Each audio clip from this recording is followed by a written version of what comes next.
Great to talk to you, Hayley.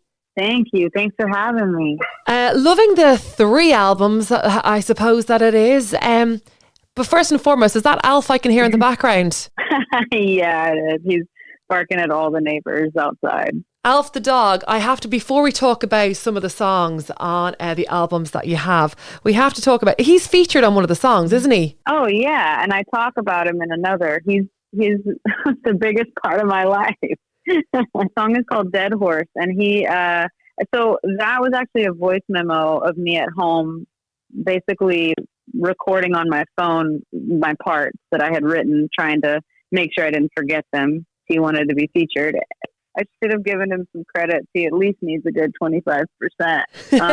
But then I kept him in the booth with me for most of the songs, and he was really good. He was a good boy, unless a squirrel came to the window. He's probably keeping you company at the moment in quarantine, is he? He is, man. He's the best company, and it also it keeps me present and taking care of myself, because I have to take care of him. I have to make sure he eats. So I make myself breakfast while he's eating, and we go outside and we sit in the sun together. And dogs, animals in general are present, and they're on. So I think that energy is really good for me. Tell me about putting these albums out together. It's a collection. For me, the project happened in 3 parts, almost like seasons. There was the darker, more wintry season where I wrote Simmer, and I wrote Sudden Desire and Leave It Alone, quite literally in the bleakest part of winter. And then, that weird spring season where it's still gray and it's still kind of like you're waiting and you don't believe that summer's ever going to happen again. That's when I wrote songs like Roses, Lotus, Violet, Iris, and I wrote My Friend, and I was starting to sort of come back to myself. I was noticing that, okay, yeah, I feel like I am headed somewhere. And then crazy, timed perfectly with, it was like May, June, I wrote all these more, I guess happier sounding songs, Pure Love and Hope, even Sugar on the Rim, which is like a dance track. Yeah, hopeful songs. I started to really come alive to myself again, and I still can't understand this, but the album fell into my lap. I just didn't plan this. I did not expect. I was the one, screaming from the top of a mountain, I will never make a solo project, and I am having to eat my words now. But I don't think I would have made it if it didn't just happen.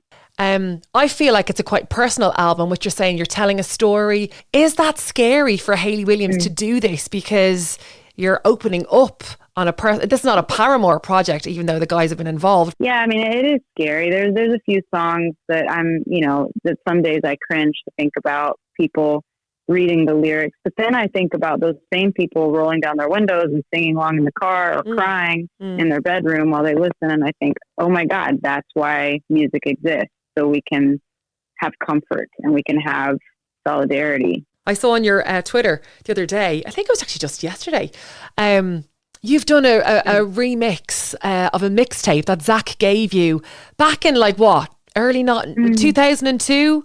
So what age were you when you got that mixtape from Zach? Tell us all about this, because the tunes on it were, oh my God, brought me back. Right. He had good taste.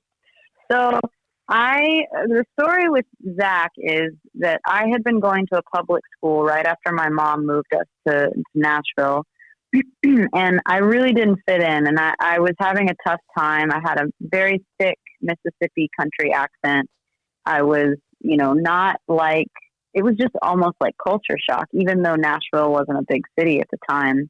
And my mom decided to pull me out of public school, and she's a teacher. So she thought, we're going to homeschool you, but I've found this place that does homeschool tutorials.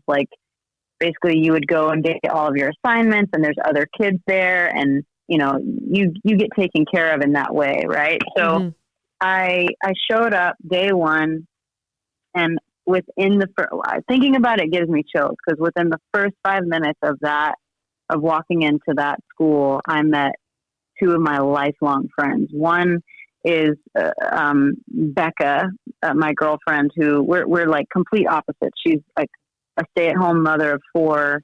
She's such a badass. She lives on a farm. And then I met Zach. She introduced me to Zach. She said, "Hey, this is my brother's friend, Zach. And we're all going to hang out at my house afterwards. You should come with us."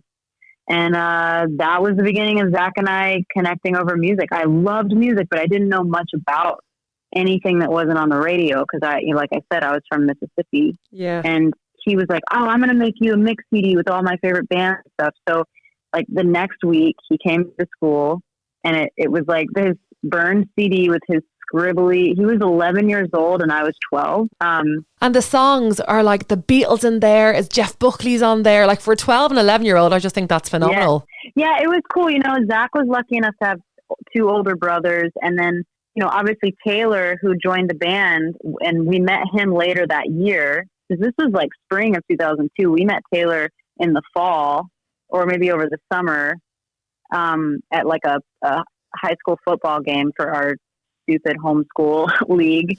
And yeah, like that Taylor's older brothers also loved like great music. So I feel like we just had really good musical mentorship, and we were lucky to be introduced to, like, you know, Trail of Dead and Failure and Jeff Buckley, like you said. And, you know, like even the Weezer song that's on there is a Pixies cover. So like, I just feel like we got such a cool musical education. My world completely changed when I first popped that into my Sony Walkman. I just like my life was transformed, and I have been going on long walks during the day in my neighborhood and just listening to that mix over and over, just reminded of how much my life stemmed from that one day at school.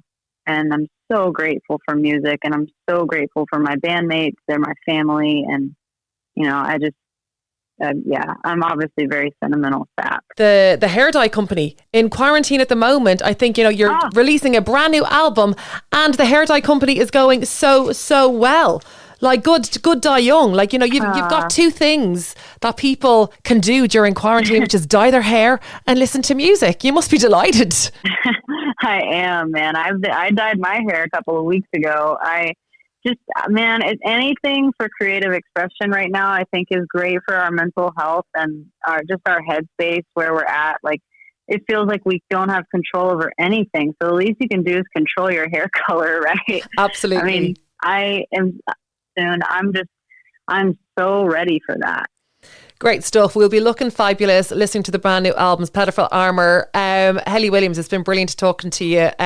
Big love to Alf. Hopefully he's keeping you loads of company there in quarantine. Stay safe, and hopefully we'll get to see you perform the album very soon when we can all enjoy gigs and concerts again. Thank you so much, Hayley.